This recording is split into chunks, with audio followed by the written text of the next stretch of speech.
Welcome to Getting Rich Together, the show for successful women who are looking to take their financial futures to the next level. I'm your host, Shama Bunton. When I started my wealth building journey, nobody knocked on my door to give me all the answers. So I want to talk to the experts who've done it and bring the answers to you so we can discover the right opportunities that will help us achieve the financial futures we've always dreamed of together and have fun doing it. So let's dive into this episode and start getting rich together.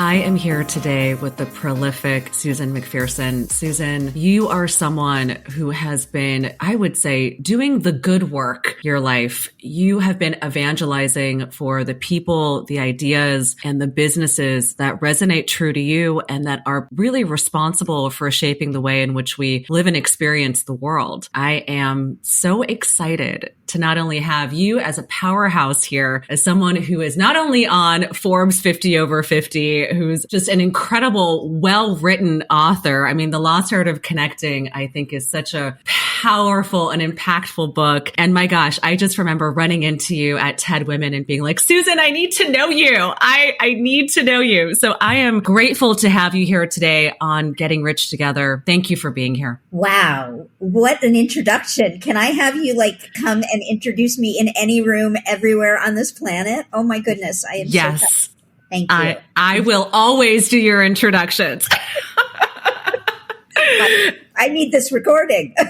Absolutely. You know, Susan, what's so incredible, and I know we're going to get to your work later. We're going to start somewhere else. But what I just love so much about your spirit is the way that you embody the things that you believe in and the ways in which you show up in the world and how authentic and real and open you are on all of the different ways in which you engage and communicate with others. It's inspirational. And so let's start from the beginning. Were you always this way, Susan? I'd love to take us back to a young girl, somewhere who's between the ages of 5, 10, 12 years old. Where was she? Where were you? What was life like? What was the money stories around you like? Like, what was life like around you? That's many questions. So I'll just start with the fact that from the get-go, I was always the tiniest one in the room. I think early on that shaped me to, I don't want to say that I'd be loud, but I knew if I was even going to be noticed because I was so tiny, I had to find my voice at a very early age. And this was born in 1964, so we're kindergarten in 1969, first grade through sixth grade, the early 70s, and there wasn't an internet. There wasn't all the things we have today, but being always the person who didn't get picked on sports teams because there was an assumption that if you were the smallest, you weren't a good athlete. When boys started to like girls, again, you were not at the top of the pick if you were the tiniest person. And I'm not trying to be like, woe is me, but I think what it did was it made me realize I had to be outgoing if I was even going to be part of the equation. And of course, I wasn't thinking this, but it's just looking back subliminally. And years later, one of the reasons I have always asked people lots of questions about themselves is, again, because if I'm in a crowded room, no one will see me. And if you make your conversations about the other person, generally they'll pay a little more attention than if you're talking about yourself. I was very social. I was the youngest of 3. Both my older siblings are very, very shy and introverted. They got the brains. I got the people skills, I guess you could say. But my mother went back to work when I was in first grade doing public relations for, at that time, the Albany County Library. And then she ended up doing public relations for various PBS stations for many years.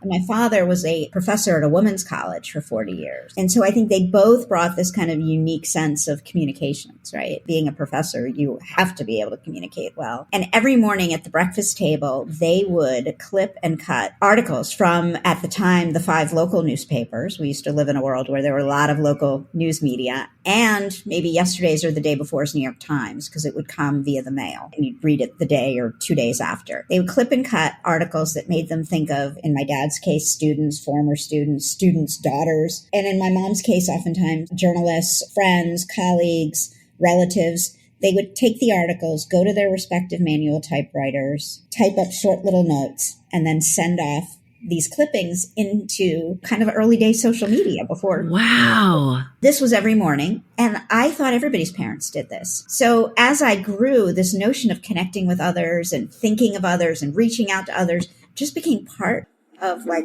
bodily function. Like it was just what we did. And to this day, the tools are much simpler and easier to use. You clip and cut off the internet and you post on social, or you email, or you text, or you WhatsApp. But back then you didn't have any of that. So this little girl was very much a communicator, very much mirroring what my parents did. Wow. And also like how interesting and awesome to grow up with a working mom where you're able to sort of see how she's operating. Not then. Because I was the only kid at school at that time that had to wear a key around her neck and let herself into the house because all my friends' moms were home after school.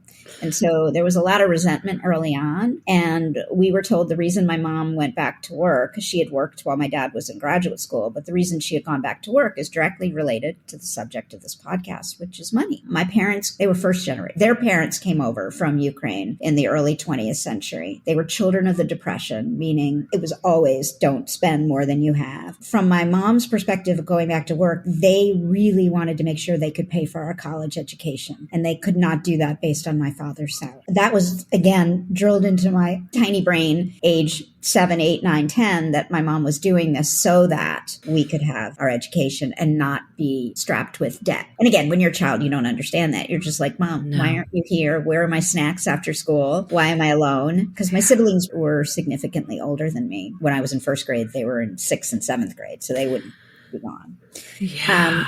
But years later, of course, I was like, damn, my mom's cool. She works in television. But it took a long time to understand that. Wow. And so as you were sort of navigating your young little body and kind of getting into the world, found yourself into the high school years, were you sort of focused on studies? Was it, I'm craving independence and let me start getting a job? How did you start to navigate your own developing personality into the world? Well, I was a gymnast, so that was a big part of who I was. Most of my girlfriends were cheerleaders, and I went the route of doing a sport. I was a good enough student, B+, A-, but I couldn't be part of the really smart crew. But I also couldn't be part of the crew that didn't study, because I definitely studied. But again, I loved to be out there and going to basketball games and all the things. But I started working. I got my first job when I was 15, which was legal in certain instances at the time in New York State. I believe now you have to be 16 to have a job. But of course, drilled into me this notion of like, be industrious, start working, which again, for the good and bad, I credit to my parents. I felt, wow, I should be doing this too. Looking back, I'm like, what the hell was I doing at 15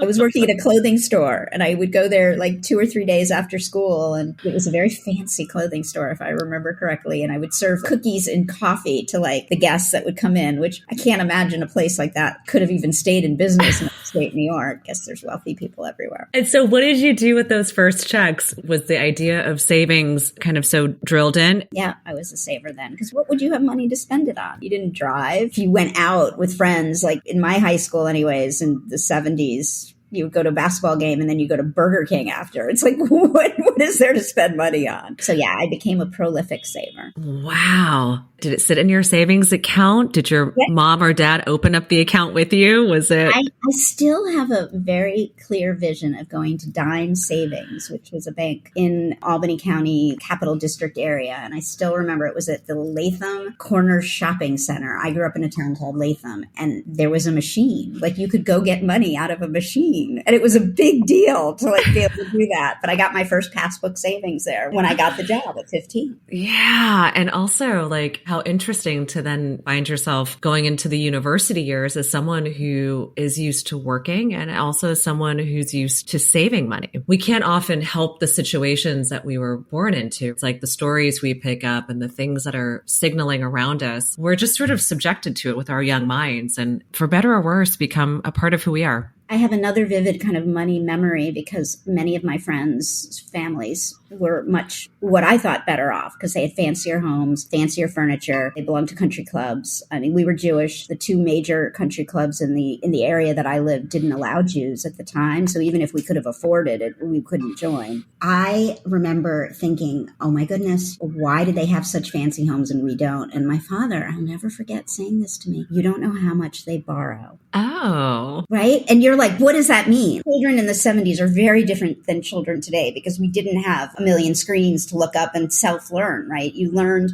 what you were taught in school and you learned whatever you learned at home. You didn't have all these other media, and maybe if you read the local paper. But I'll never forget that. My parents never put a priority on like fancy home, fancy furniture. My mom did say if we were going to spend anything, it would be on travel, because she always felt that you would remember your experiences more than your things. And to this date, I'm certainly privileged. I have a nice home. I buy things when I can, but I much would rather invest in travel.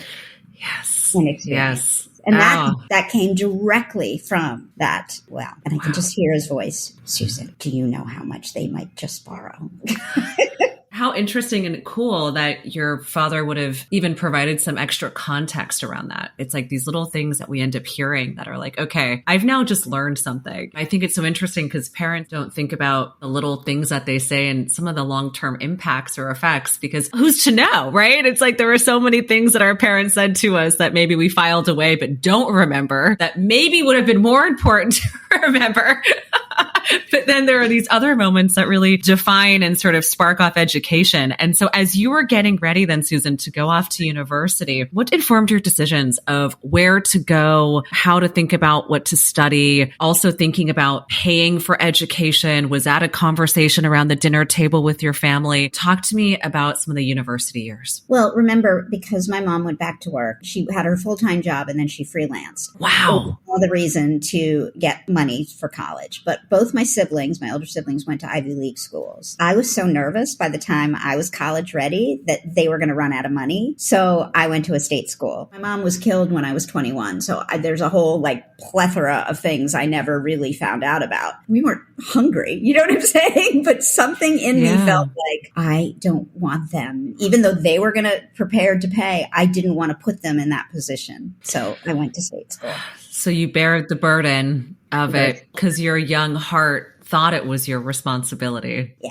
And again, I don't want to come across I don't want listeners to think like I'm trying to make myself a saint. I was so concerned. And then during college, I really wanted to do a year abroad. And so I started waiting tables. I made so much money waiting tables. What was it like? I mean, you're also at this point probably a master communicator, very social, and I imagine probably raking in all the tips. So tell me more. I probably made more money waitressing in the early 80s than I do now running a company. My sophomore year, I knew I had a dream to go and live somewhere in Europe the following year. So I used to use that when I'd find a four-top, which is restaurant lingo for like two couples having dinner. And I would find that I would definitely pour it on when it was like parents whose kids were away from college. The father would slip me a $50 or $100 bill at the end of dinner. And believe me, it wasn't like because I was good looking or not good looking. It was more just because I just made them think of their kids, you know? Yeah.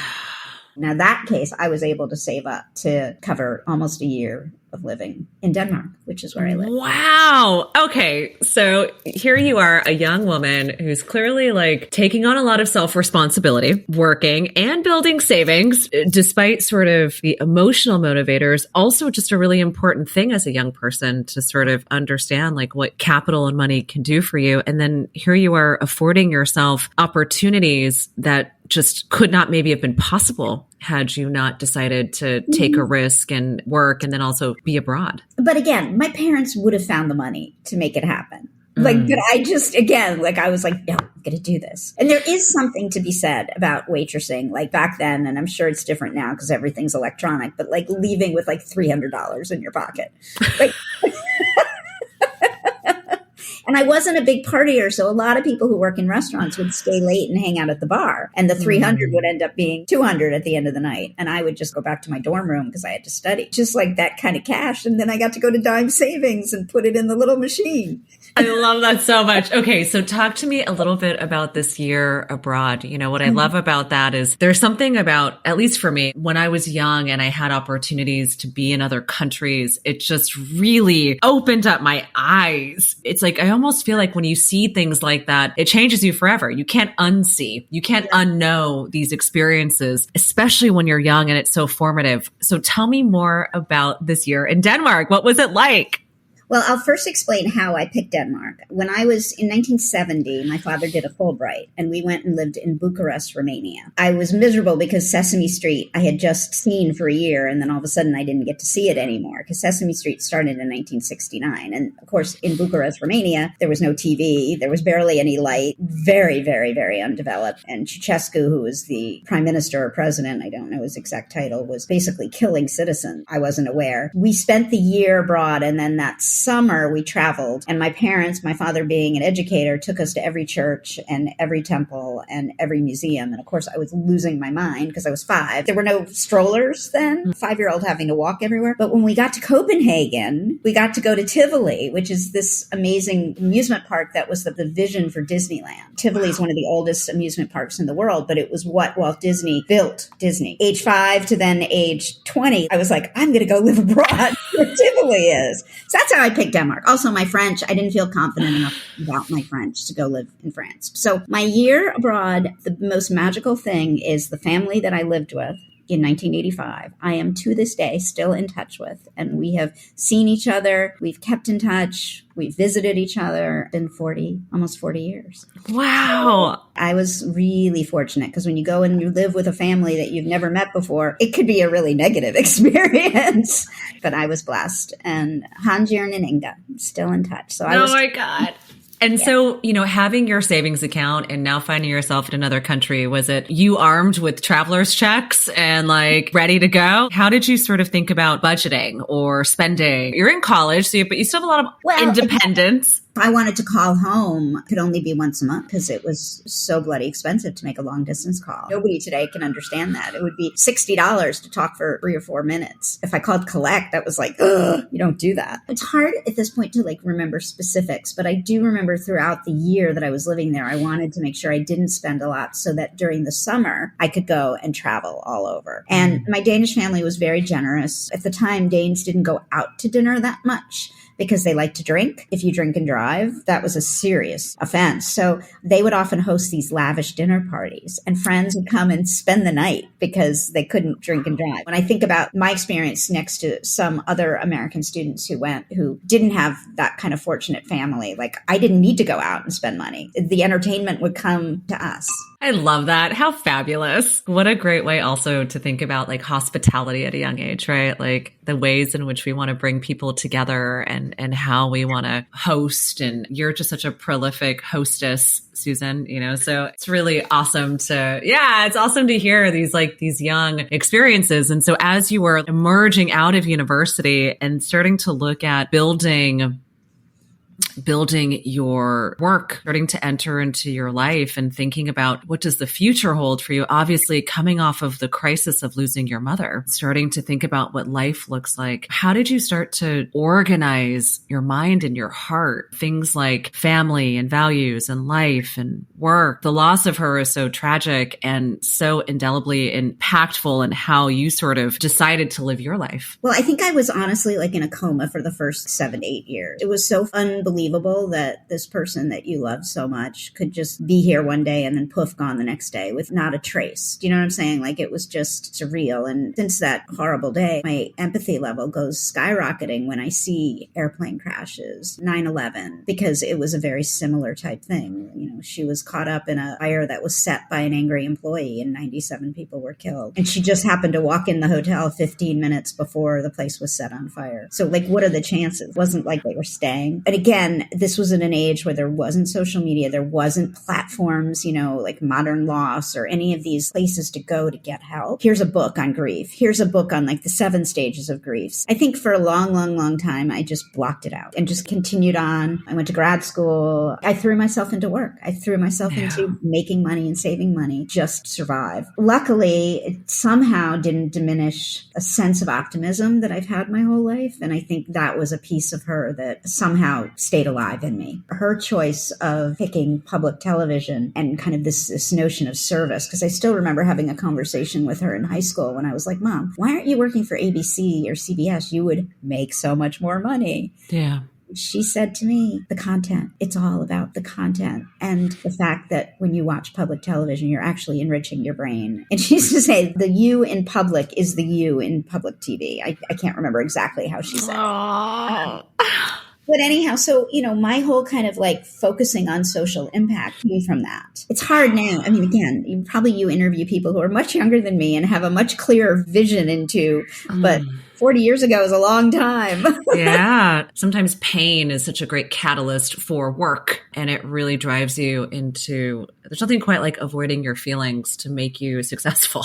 So, it's one way to do it, right? Is to sort of buckle down. And I certainly can understand that personally. And so for yourself, as you were navigating through the first 8 years of your career, was it work hard, negotiate, earn money, put it into savings, and then like the savings was to buy something or do something with, or was it savings and a 401k and the stock market? How did you start to look at the resources you were bringing in the first, let's say 10 years, and how you were looking at allocating that? When my mom was killed, unfortunately, she had taken 6 months before a new job as head of communications for the New Hampshire Public Television state TV. And therefore, her insurance hadn't kicked in. I guess there was like a waiting period. So she didn't get any life insurance when she died. And then my credit card was tied to her credit card. So for the first 2 weeks until they identified her body, I couldn't use my credit card. And I had to get from Washington, D.C. to upstate New York for the memorial. And I couldn't buy a plane ticket. It was crazy. I still remember just vaguely, like it's all kind of cloudy, but I ended up taking a bus from Washington, D.C. to Albany. I think that just the reason I bring this story up is it was a very aha moment that I never want to be in that kind of situation. People live that way all the time. So again, I don't want to be like, woe is me, but I was not also right of mind. I was dealing with massive shock. My first kind of real job was at USA Today. This was before 401ks. This was 1985, 86. And we had a pension. I didn't even understand what like a pension was, but I did find out because 6 months later, the little 401k man came through and was like, we're switching over. Like thought, oh my God, this is so cool. You're going to match. And of course, all my colleagues who had been at USA Today or been at Gannett, which owns USA Today for many years, were angry because they were like, wait, we have to be putting money in because pension, of course, is right? But I didn't understand that. Again, I studied history in college. I took probably one economics course. I would balance my checkbook, but that was about the extent. My family, we never invested in the stock market. So this was all entirely new. But I will tell you, the day the 401k started, I maxed out every single paycheck for the next. And to this day, I do that. I have employees. There are some that don't contribute. And I'm like, I'm a living example of why, no matter how tied you are to this paycheck, you need to be contributing. Anyhow, I digress. But that was my first kind of learning about the stock market, anything beyond that dime savings, passbook savings. It's interesting to think I was so excited, but all the employees that had been having a pension were not. Yes. And that's a pivotal moment. This idea of the 401k, only recently are companies saying, hey, we're going to auto enroll you. You don't have to self-enroll, but the self-responsibility on the financial side, the education around it hasn't met up with sort of the changes in policy and how we look at the need to take care of ourselves. So you had quite a prolific and fascinating career before you started your business and moving your way through these organizations and starting to realize the areas that you wanted to double down on. And obviously you get older and life happens and maybe you buy a place, things start to happen. And so how did you start to think about your own personal finances before you started your business? Where did you get information? How did you make decisions? And what were some of the inflection points that really caused you to be like, holy bananas, I need to do X? Well, I got married, and shortly thereafter, a lawsuit came through for all the victims, people that lost loved ones, which gave my father and my siblings a small nest egg, nothing that I could have retired on or anything. But it was the first time I had real money to invest. I was living in Southern California at the time. My ex-husband also came from very limited means and didn't know stocks or anything. And we hired a broker who actually, or part of it, put the money in a bad investment. We lost $100,000. Turns out he was reported to the SEC, etc. Again, learning, do your research, all the things. And then we ended up putting the amount that wasn't lost into Schwab. At the time, Charles Schwab was really revolutionary because you were part of the learning process. You were like picking stocks, shopped, you bought, etc. And that little nest egg started to grow a bit. And I was able to pay for my ex-husband's graduate school. I was able to buy our cars, and I was able to have the money to put a down payment. But this also was challenging to our marriage. In the 90s, when it was still very uncommon for a woman to out earn her husband or be paying these. And I think, resentment grew from both sides. We ended up not until 2003, but going our separate ways amicably. And it was at that point I moved to New York. But again, it always live beneath your means, don't spend more than you're making. And so I just left that money. And years later, that money allowed me to angel invest. That money allows me to fund my personal passions. But what it didn't do was give me the confidence to start my own company. For years, people kept saying, Susan, you should run your own business. You should run your own business. I was like, I can't master Excel. How can I run my own business? And in 2013, I was working for a consulting firm, and a lot of the talent was exiting. And when you work in the consulting world, when talent leaves, it's a warning sign that you need to kind of either move on or figure something out. So I put out an email to about, I'd say 100 friends. And I said, look, I need to move on. This is what I'm looking for. If you hear of anything, let me know. And 2 organizations said, Susan, if you leave, we'll hire you as a consultant. But this, again, goes back to my deep-seated fear of the whole money issue. I left the firm on a Friday and I started consulting on a Monday because I was fearful that they were going to change their mind. And that was 11 years ago this week, actually. It's incredible. The connecting, the ability to say, here's what I want to do. Let me reach out and open up my vulnerabilities. This is what I'm looking for. This is what I want. Universe, please show me what's possible. I think that's so fascinating. So then there wasn't, I guess, sort of this plan, right? It was more okay, I guess I have to do this now. I never would have named it McPherson Strategies if I thought it was going to be something, right? I would be a little more creative. Number one. Number two, it's my ex-husband's name. And bless him, nice guy, etc. But 11 years later, I could do a rebrand, but instead I'd rather pay my team more than, spend the money on. I'm glad I'm laugh, but. At what point did you start to realize, so obviously being the breadwinner and having those conversations at home and being someone who's generous and open with your resources and also strategic, and then moving into this place of being a consultant, which is undoubtedly not secure, right? It's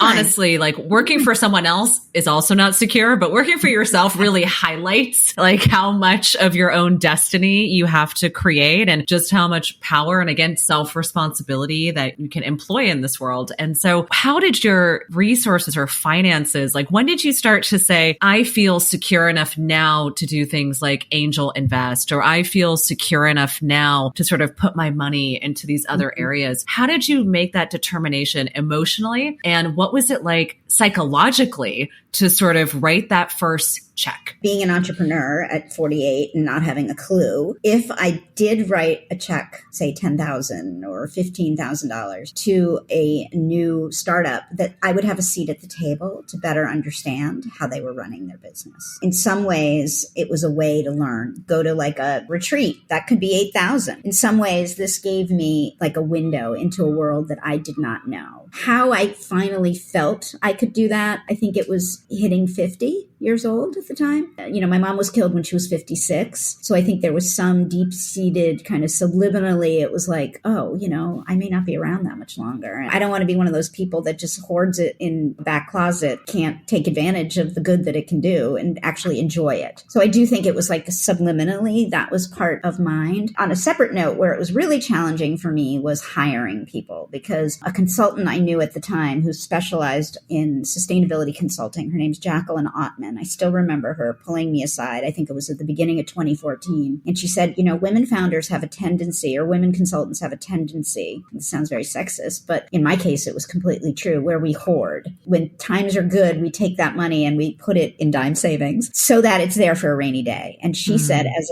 running a consultancy, that is when you want to spend. Hire people so that you can be out doing what you're good at, connecting, talking about impact, all the things, ESG, it wasn't called ESG, corporate responsibility. But if all you're doing is working on the 3 clients that you have, you're never going to be able to grow. And she put me over that fear of the bag lady syndrome that I very much had. So I started hiring contractors. For the first 5 years of the firm, everybody was contractors. And then I made the strategic move to transition them to actual full-time employees, mirroring the same kind of comfort level where I could write some checks without feeling like, oh my God, I'm not going to have enough kind of thing. I mean, it's also crazy because I feel like in the beginning, especially in a consultancy, all the money that comes in is yours. And then when you start to hire people, you go, oh, there's less for me, but it's for the future of having more for me. But there's these moments where it's like, okay, how do I sort of reconcile the difference and really like double down on yourself and your vision for what it is that you're looking to create? And now you have an incredible team, and it's like you guys are just up to so many incredible things in the world. And so through the development of this business over the last 11 years, how have you been looking, I guess, at your financial pie now? Where do you find the most importance? Is it still safety in the savings accounts? Is it a strategy for investing in other areas? I mean, there are so many. One of the things I love about investing is people don't talk about this enough. The act of investing is nothing more than putting money into something you believe in that will have some sort of return. And that can take on many different shapes and forms, not just the stock market. So what are some of the ways in which you've been looking at investing? Well, years ago, after I had that horrible debacle and lost all that money, and we stayed with Schwab for a few years, and then we went to Merrill Lynch because it just became too much work to have like full-time jobs and try to manage. I've been with the same investment advisors now for 30 years. And it's funny because people come to me who I very much respect, and they're like, can we get you to switch? It's like, I would never leave them. I mean, they've been through everything with me, and they worked with my dad, and that's how I learned about them. I mean, again, growing up, Merrill Lynch was just this like fancy thing you would see on TV. So I still invest with them. I try to invest as best as possible on my values. The angel investing is more kind of what I would call rainy day money. It's money that I can afford to lose, and not to dissuade people from doing angel investing, but in the 11 years that I have invested in it, I've made zero returns. And people often say, oh, well, maybe it's just not, you haven't given it enough time. I'm like, nope. But again, if you recall a few minutes ago, I was saying like it's been a learning lesson. Again, this wasn't money that I need to retire with. Yes, it sucks. But on the same token, I've helped 99% only invest in women-led startups and women of color-led startups. And so in some ways, it's helped create jobs. It's helped people realize their dreams that may not have been able to. And I don't want to overinflate my value, but it's just to be able to do that is a gift and something I'm very grateful for. And it also takes change, right? It's like it takes many people saying, okay, like we're going to invest in this category, and investing in women and people of color. That is the inherent nature of startups, is that it's risky. And so, when it comes to timing and sizing of those checks, we still need a lot of education on like how much is the right amount? What actually is the riskiness level? Well, and when people come to me, what is your strategy? I'm like, you do not want to know. Because what happens is I fall in love with founders and then I just write the check. So it's probably like my romantic life, which also sucks. But I recently started investing in Broadway. Who knows what'll ever happen, but it did force me to learn about how the entire world of Broadway and theater works, which is something living in New York, you see it, you hear about it, you go to plays, but you never really understand it. Tell me your experience of that. What's that been like? What have you learned? That it's also really risky. It's a public good. Right. I mean, the arts is so vitally important to our society. And I'm a proud investor in Suffs, the musical, which is all about how women got the vote. Not all women, but some women and a few others. So we'll see what happens. But when you go see the show and you were able to contribute just a little bit, it's an unbelievable feeling. I think that is one of the most incredible things, which is that our money can have massive impact, and how we choose to invest our money can change people's lives. And it can also be fun. And it can also be something that we enjoy. And I think often we associate money with like, oh, it needs to be this like boring thing, or it's something that, can't be enjoyed, or we can't have fun with it. But we can certainly do a lot when it comes to taking our money and putting it to our values and doing investing like Broadway, which I think is so fun and incredible to be able to have a hand in something like this. Susan, what I want to talk to you now about is like, gosh, just this beautiful body of work that you've you've created and your vision for legacy in the world. We are living longer than ever with technologies. I mean, science is just so incredible in so many ways that many of us will be living until our early 100s. It's wild to think about that, right? But given the longevity studies and where things are headed, that also still puts you with quite a bit more time on this planet to create and to experience and to enjoy. And so, my love, looking from a further vantage point of 30 or 40 years down the road,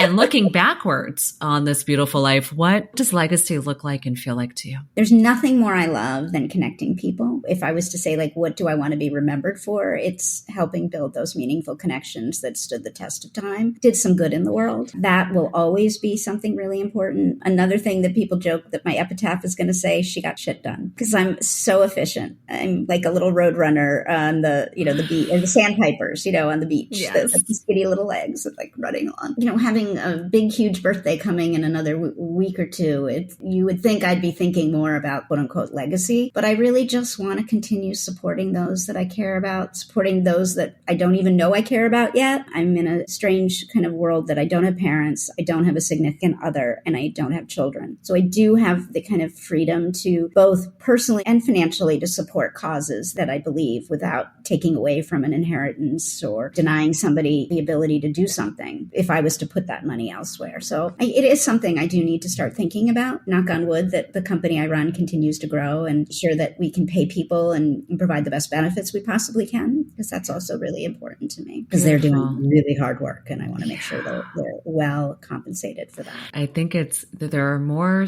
like business owners that I speak to that are women that have great benefits and compensation packages for their employees than I'd say a lot of the men that I've spoken to about like how they look at their small businesses or how they're growing. Like there's definitely an investing in nurturing your people that I think is so valuable for another podcast and another conversation and another time to talk about how people see themselves and find their purpose in their work. And when we take care of them, they take care of the vision. They become stewards of the mission. You said that so beautifully, much more eloquently than I could have. You can borrow that anytime, Susan.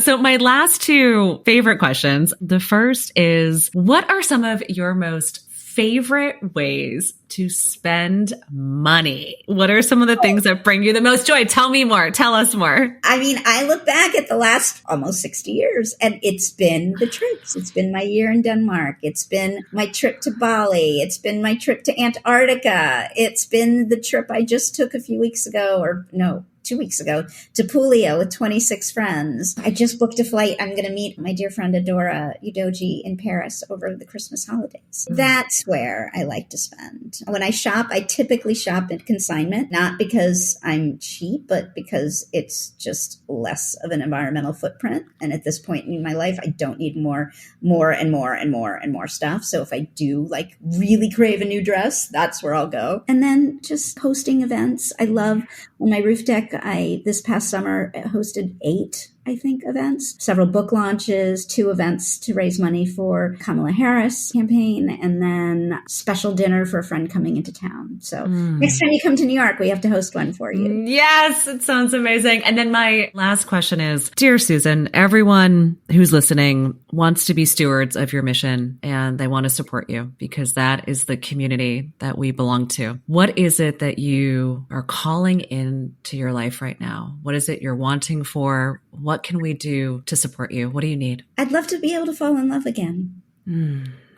Yes. Yeah, it would be fun. That is beautiful. So audience, let us hold love in our hearts for the incredibly brilliant spirit that is Susan McPherson. Thank you, Susan, for being here today. You are a gift. Thank you. As are you, my dear. Thank you. Thank you so much for tuning into this episode of Getting Rich Together. Please take a minute to subscribe. And if you like this episode, I'd love it if you could share it with a friend who is ready to elevate their financial future.